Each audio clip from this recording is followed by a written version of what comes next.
అందరికీ నమస్కారం. ప్రస్తుతం దేశంలో పండుగల సీజన్ నడుస్తుంది. ఇప్పుడు ప్రతి ఇంట్లో పూజలు, ఇతర మతపరమైన ఆచారాలు నిర్వహిస్తున్నారు. పూజ అంటే నిప్పు ఉండాల్సిందే. ఆ నిప్పును అంటించాలంటే కర్పూరం కావాల్సిందేగా.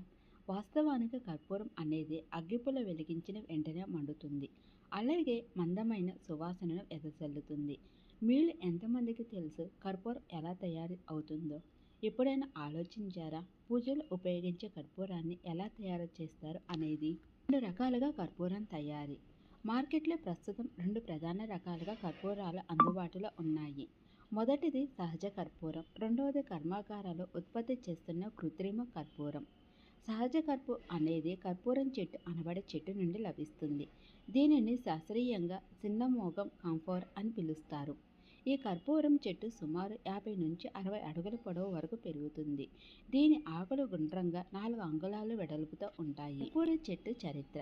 కర్పూరం చెట్టు ప్రధానంగా తూర్పు ఆసియాలో, ముఖ్యంగా చైనాలో ఉద్భవించిందని చరిత్రకారులు నమ్ముతారు. అయితే కొంతమంది వృక్ష శాస్త్రజ్ఞులు ఇది జపాన్కు చెందినదని విశ్వసిస్తున్నారు. చైనాలో టాంగ్ రాజవంశము క్రీస్తు శకం 618 907 కాలంలో కర్పూరం చెట్టును ఉపయోగించి తయారు చేసిన ఒక రకమైన ఐస్ క్రీం బాగా ప్రాచుర్యం పొందింది. అలాగే ఈ చెట్టును అనేక ఇతర విధాలుగా కూడా ఉపయోగించారు. దీనిని చైనీస్ జానపద వైద్యంలో వివిధ రూపాల్లో ఉపయోగించారు. 9వ శతాబ్దంలో స్వేదనం పద్ధతిని ఉపయోగించి కర్పూరం చెట్టు నుంచి కర్పూరం తయారు చేసే ప్రక్రియ ప్రారంభమయ్యింది. ఇది క్రమంగా ప్రపంచవ్యాప్తంగా ప్రాచుర్యం పొందింది. భారతదేశంలో కర్పూరం కథ. ఇదే సమయంలో భారతదేశం కూడా కర్పూరం ఉత్పత్తిపై పనిచేస్తుంది. 1932లో ప్రచురించిన ఒక పరిశోధన పత్రంలో కలకత్తాలోని స్కూల్ ఆఫ్ ట్రాపికల్ మెడిసిన్కి చెందిన ఆర్.ఎన్. చోప్రా, బి. ముఖర్జీ 1882-83లో లక్నోలోని హార్టికల్చర్ గార్డెన్లో కర్పూరం ఉత్పత్తి చేసి చెక్కను పెంచడంలో విజయం సాధించారని వెల్లడించారు.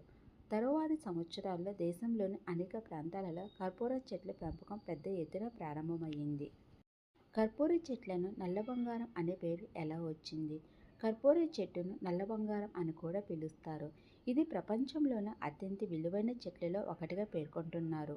ఈ చెట్టును కేవలం మతపరమైన ఆచారాలలో ఉపయోగించే కర్పూరం కోసం మాత్రమే కాకుండా ముఖ్యమైన నూనె, వివిధ మందులు, పరిమళ ద్రవ్యాలు, సబ్బులు వంటి అనేక ఇతర ఉపయోగకరమైన ఉత్పత్తులను తయారు చేయడానికి కూడా ఉపయోగిస్తారు.